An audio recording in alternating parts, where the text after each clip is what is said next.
Hi everyone, my name is Terri, and welcome to my channel, The Pink Dumbbell Problem, and to a new episode in the Friday Fact Day series where I get to talk about my work in fitness, feminism, and philosophy.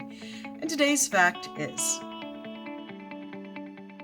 Content warning before I go any further, I am going to be talking about calories, and particularly the relationship of calories to fat loss. So if you are struggling with that, and if you are in the midst of or recovering from an eating disorder, this will be where you want to click off. I won't be offended if you don't watch the video. You will want to take yourself away from this one for your own well-being. I decided to do this one today because with Halloween coming up in a few days, a lot of people are talking about calories and particularly how many calories certain types of candy have. So I'm not a dietitian. I'm not going to talk about that aspect of it, but I do want to talk a little bit about what a calorie actually is and why it's been demonized. So I guess in that sense, it's a Halloween episode. Before I go any further, I suppose we should define what is a calorie. Calories are evil little fairies that fly into your closet at night and sew up the seams of all your clothing so it fits tighter the next day. Okay, but seriously, I'll tell you what a calorie is. You've heard the word probably thousands, if not maybe even millions of times. And do we ever really stop and step back and go, wait a second, what is a calorie? Strictly speaking, calorie is just a unit of measurement. It is used to measure how much energy a food item can give us. So it's just like centimeters or milligrams or whatever like that. To be a little more specific, a calorie is the amount of energy required to heat a gram of water by 1 degree Celsius. So in that sense, it's a measurement of heat units, but we don't really talk about temperature in degrees. We're talking about how much energy it can give to the body. Nowadays, it's totally normal in most countries to have the amount of calories a food item contains listed on the package, or even in restaurants to have it listed on the menu. But that wasn't always the case. Going back to the 1980s, as you've seen so many things health, fitness, diet related do, calories kind of became this big buzzword. And all of a sudden people were counting calories and trying to reduce calories and all of this sort of thing in effort to control weight. Extra little caveat in this. When I say control weight, what we're really talking about is controlling your body fat percentage. Nobody's really talking about losing bone mass now, are they? The word got out that scientifically speaking, and in very, very basic terms, super basic terms, that calories in versus calories out became the formula for losing body fat. So you had to have a caloric deficit.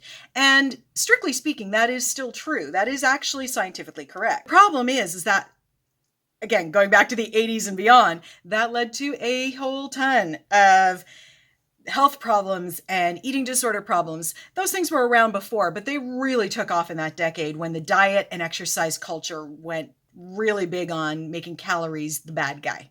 Even though calories have been demonized, especially in the weight loss industry, and to be clear, I don't consider myself part of the weight loss industry. I consider myself exercise education. So I'm all about teaching you how your body should move, regardless of what size it is. And as far as I'm concerned, whatever size it is fine. I'm there for movement mechanics and safety. Fat loss is a whole other industry and I don't touch that. So here's the thing. You need calories. You gotta have some calories for your body just to do your basic functions, your breathing, your eyes blinking, your heart pumping, all of that kind of stuff. Even when you sleep, your body's using calories to make those functions happen. Going beyond that, if you want to do any kind of physical activity or exercise, you're going to need more calories for the more energy you need to burn. And again, going back to the 80s when weight loss and fitness and all of these things really took off as part of Western culture, that became a bit of a problem as well for women in particular. The idea has always been that women need to be tiny, that we need to take up less space. As the fitness and diet industry and weight loss industry took off, we started seeing this association, and it's still around quite a bit today, of things like diet food, like salads, being associated with women or being considered feminine foods. Go Google and click the image search button and look for women laughing with salads. And the stock photography that comes up is going to blow your mind. I tried it. I couldn't believe what I saw. It was amazing. You'll almost never see a man advertising a salad. So what food became masculinized and what food became feminized, which existed beforehand, but just wasn't as big as it was once the idea took off in the 80s,